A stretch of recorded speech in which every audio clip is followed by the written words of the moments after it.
아돌프 히틀러, 그는 누구인가이? 군복무 시절 상병 아돌프 히틀러는 독일의 제1차 세계대전 패배로 받은 충격으로 인한 히스테리성 실명에서 회복되자 독일 육군에 입대하여 통신병으로 복무했다.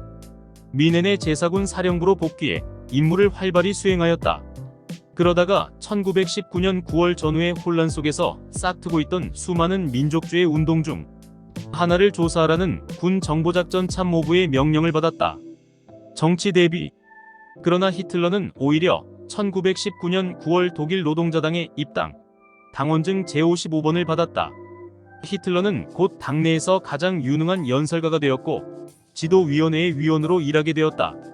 1920년 초 히틀러는 독일 노동자당 선전부 책임자가 되었다. 1920년 2월 24일 미넨의 커다란 맥주 어린 호프브로이하우스에 모인 2,000명에 가까운 사람들 앞에서 히틀러는 그의 동지들이 추구하고 있는 운동에 새로운 이름을 부여했다. 짧게 나치스이라는 이름으로 더 유명한 국가 사회주의 독일 노동자당이 바로 그것이다. 그 외에도 히틀러는 민주공화제 타도와 독재 정치 강행, 베르사유 조약 타도, 민족주의와 반유대주의, 그리고 백화점과 다국적 기업 공격 등을 포함한 25개 조항으로 된 나치당의 당 강령을 발표했다. 베니토 무솔리니와 파시스트당의 로마 진군에 자극받은 히틀러는 1923년 11월 미넨에서 봉기를 시도했다. 그러나 바이에른 주의 군부와 관료의 지지를 얻지 못하여 실패하였으며 부상당하였다. 그 사건으로 란츠베르크 감옥에 투옥되었는데 옥중에서 출판한 나의 투쟁을 통해 동유럽을 정복하고 게르만 민족의 생존권을 동방으로 확장하겠다는 청사진을 제시했고, 이는 민중들의 지지를 받아 합법적인 운동으로 민주공화제를 내부로부터 전복할 기반을 마련해 주었다. 비록 수감 생활은 6개월로 끝났으나 당은 사실상 해체된 상태였다.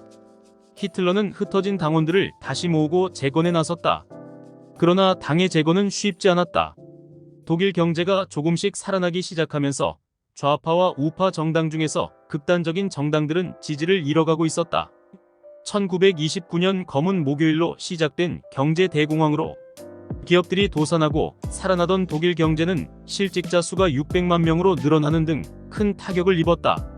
민주주의 정당들이 속수무책인 가운데 나치당은 18.3%의 득표율로 독일 사회민주당에 이어 제2당이 되었다. 연립내각에 입각하기를 거절하고 나치스의 단독 집권을 요구했다.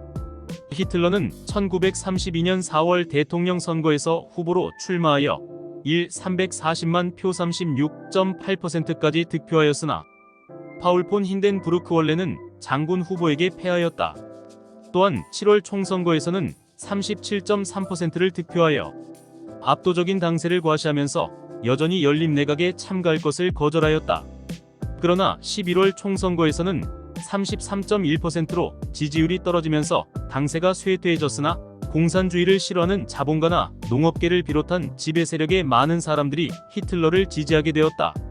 집권, 총리와 필러. 대통령 힌덴부르크는 경제와 정계의 혼란을 수습하기 위하여 1933년 1월 30일에 히틀러를 총리로 임명하였다. 그는 보수파와 군부의 협력을 얻어 좌파 세력, 바이마르 공화국의 민주파 인사 등 반대파를 감금, 납치, 암살, 고문, 불법적인 재판과 처벌 등의 방법으로 탄압하고 기존 바이마르 공화국의 무능함을 강조하여 인기를 모은 뒤 1933년 7월 일당 독재 체제의 기틀을 확립하였다. 1934년 8월 대통령 파울 폰 힌덴부르크가 죽자 국민투표를 실시해서 총리가 대통령의 지위를 겸하게 되었고, 그 지위를 필러 겸 국가수상 약칭 필러라 칭하였으며 보통 총통으로 불린다. 나치스의 집권, 전권 위임법에 의해 바이마르 공화국은 종말을 맞이했고 제3제국이 시작되었다. 지방의회가 해산되고 사민당은 불법화되었다. 그리고 각종 단체와 조합들이 나치당의 하부 조직으로 바뀌었다.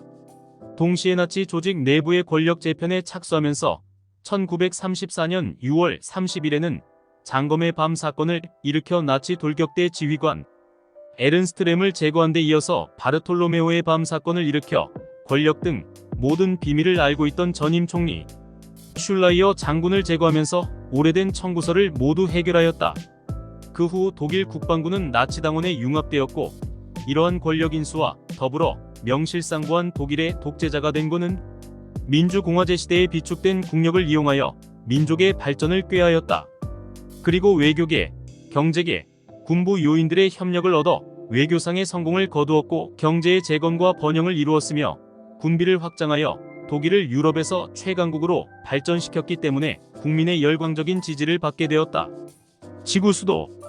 히틀러는 세계를 정복하려는 야심에 가득 차 있었고, 그래서 전 세계를 정복하면 전 세계의 수도에 해당되는 도시를 계획했다. 히틀러의 패망으로 이 계획은 도중 중단되었으나 굉장히 치밀하고 크게 심혈을 기울인 계획이었다.